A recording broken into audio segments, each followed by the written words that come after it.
Maraming salamat sa inyong pagpakilala. Ang ating butihing congresswoman ng Lone District Representative ng San Jose del Monte, Congressman Rida Robes.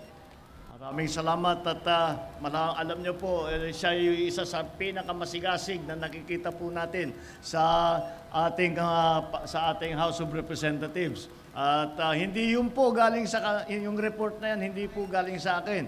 Yan po ang report na galing dun sa kanyang classmate na sinama ko na si Congressman Sandro Marcos na nandiyan.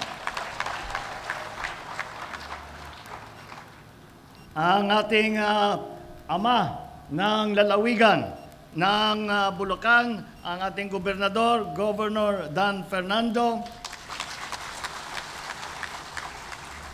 ang ating punong lungsod ng San Jose del Monte, Mayor Arturo Robes,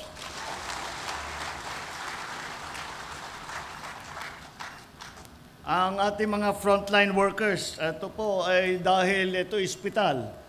Lahat po ng ating mga healthcare workers ay kailangan po natin pasalamatan sa kanilang sakripisyo, sa kanilang pagtulong, sa kanilang napakabigat ng trabaho na ginawa, na ibinuhay. Marami sa atin ay ibinuhay nila. Kung hindi sa kanilang mga ginagawa, ay marami po sa atin ay pumanaw na.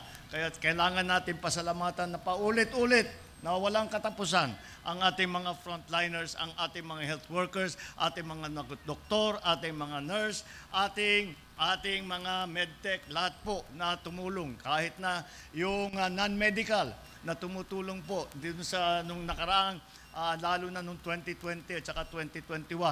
Kaya po ay binabati ko po sila ngayong araw na ito. Ang ating mga kasama na kawani sa pamahalaan, ang aking minamahal kong mga kababayan, magandang tanghali po sa inyong lahat. Ikinalulugod kong makiisa sa mga Bulakenyo upang pangunahan ang groundbreaking ceremony na ito ng St. Bernadette Children and Maternity Hospital dito sa Barangay Gaya-Gaya, San Jose del Monte, Bulacan.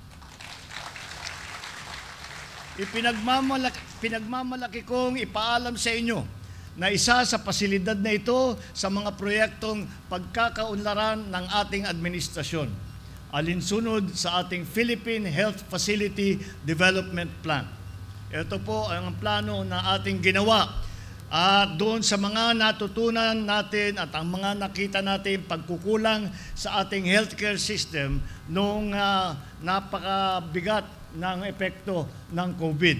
Kaya po, hindi lang po yung kaya po binabati ko yung ating mga frontline workers dahil po tayo ngayon, dahil sa kanilang magandang naging trabaho. Alam nyo po, pag nakikipag-meeting ako sa lahat ng mga leader, lahat ng mga presidente, mga prime minister, na kahit saan, kahit sa Amerika, kahit sa Canada, kahit sa Europe, lahat nagtatanong, pwede ba kaming kumuha ng health workers sa inyo dahil sa buong mundo ang kauna-unahang hinahanap nilang health workers ay ang mga Pilipino at ang mga Pilipina. Lahat po ng mga prime minister, ng mga pangulo ay nagpapasalamat po sa atin. Kaya tayo naman na naging beneficiary sa kanilang pagsakripisyo ay dapat lagi tayong nagpapasalamat at kilalanin natin ng mabuti ang kanilang ginawang sakripisyo hanggang yung iba ay pumasok sa hindi pa natin kabisado yung COVID noon. Hindi na bale at sila pumunta na lang sa ospital at tinutulungan. Kung minsan sila mismo nagkasakit, yung iba namatay pa. Kaya talagang sila ay naging bayani sa ating pagharap ng hamon ng COVID. Ito po ay isang patunay sa dedikasyon ng ating pamahalaan na pangalagaan ang karapatan ng lahat, lalo na ang kababaihan at ang ating mga kabataan, sa pamamagitan ng sapat at abot-kayang serbisyong pangkalusugan. Sa pamamagitan ng isang community hospital, mapapalapit natin ang pangunahing serbisyong medikal sa mga residente at mapapabilis ang pagtugon at paggamot sa panahon ng pangangailangan. Ang level 1 na hospital na ito ay maglalaman ng 65 hospital bed, pati na rin ng mga hahalagang pasilidad tulad ng operating room, recovery room, maternity, isolation facilities, clinical laboratory, imaging facility, at pharmacy. Kaya naman, hinihimok ko ang Department of Health at ang lokal na pamahalaan ng San Jose del Monte na magtulungan upang matiyak na maitatayo ang ospital na ito sa itinakdang panahon at itinakdang kalidad. Sa puntong ito, nais ko ring pasalamatan ang lokal na pamahalaan sa taus-puso nilang pagsuporta nito sa pambansang programang pangkalusugan. Gayon din, hinihikayat ko ang pribadong sektor at ang propesyong medikal na suportahan at isulong ang mga programang pangkalusugan ng pamahalaan tulad sa larangan ng serbisyong medikal at pamumunuhan sa infrastruktura, pangkalusugan, lalo na sa mga malalayo at sa lahat na komunidad. Nagkakaisa tayo sa paniniwala na obligasyon ng pamahalaan na alagaan ang kalusugan ng kanyang mamamayan upang panatilihin silang malakas at handang kumayod para maitaguyod ang mga sarili at ang kanilang pamilya at para sa masiglang pagtakbo ng ating ekonomiya. Bilang inyong Pangulo, isa ito sa ating mga prioridad na makapaglatag ng mahusay at abot kayang programa ng serbisyong pangkalusugan para sa bawat Pilipino.